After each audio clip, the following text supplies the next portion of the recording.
खानपुर महर में बेरोज़गार नौजवान NGO पारां मकामी माण्हुनि खे नज़रअंदाज करण ख़िलाफ़ एहतिजाजी मुज़ाहिरो कयो। समाजी अॻवान मक़सूद गुल महर, अज़ीज़ महर, माशूक अली समूह, अल्ताफ़ मीराणी ऐं ॿियनि प्रेस क्लब आॾो एहतिजाजी मुज़ाहिरो कयो। इन मौक़े ते अॻवाननि जो चवणु हो त यूनिसेफ जी साकार सां तालके में कमु कंदड़ NGO 1 महीनो अॻु हिकु इश्तिहार वसीले खानगढ़ तालके जे नौजवाननि खां दरख़्वास्तूं घुरियूं हुयूं, पर मकामी माण्हुनि बदिरां ॿाहिरनि खे भर्ती कयो वियो। हुननि चयो त ज़िले कोऑर्डिनेटर खां वेंदे सिक्योरिटी गार्ड ताईं सभ जा सभ ॿाहिरें ज़िले जा माण्हू भर्ती कया विया आहिनि। 20 तारीख़ रखियल हुई, जेको इंटरव्यू थियणा हुया 20 तारीख़ ते, 20 जे बजाय उन्हनि 19 तारीख़ ते इंटरव्यू कंडक्ट करे पंहिंजा नवाज़ पॉलिसी मुताबिक़ जेको आहे पंहिंजा अज़ीज़ अकारिब ऐं पंहिंजा यारी दोस्ती निभाईंदे उन्हनि पंहिंजा माण्हू सिलेक्ट कया आहिनि। अॻवाननि चयो त NGO तरफ़ां ॾिनल तारीख़ बदिरां हिकु ॾींहुं अॻु इंटरव्यू करे मुक़ररियूं कयूं वयूं, जॾहिं त मक़ामी माण्हुनि जूं दरख़्वास्तूं रद्द करे टोकरी में उछलायूं वयूं। उन्हनि छा कयो त जेको आहे पंहिंजा नवाज़ी जेकी पॉलिसी आहे उनखे बरक़रार रखंदे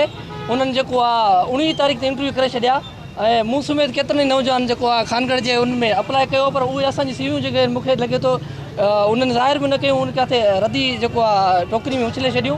समाजी अॻवाननि मुतालबो कयो त NGO में मक़ामी माण्हुनि खे नौकरियूं ॾेई नौजवाननि में पखिड़ियल बेचैनी ख़तमु कई वञे। विज़िट कयो अवामी आवाज़ मीडिया ग्रुप जी वेबसाइट awamiawaz.pk।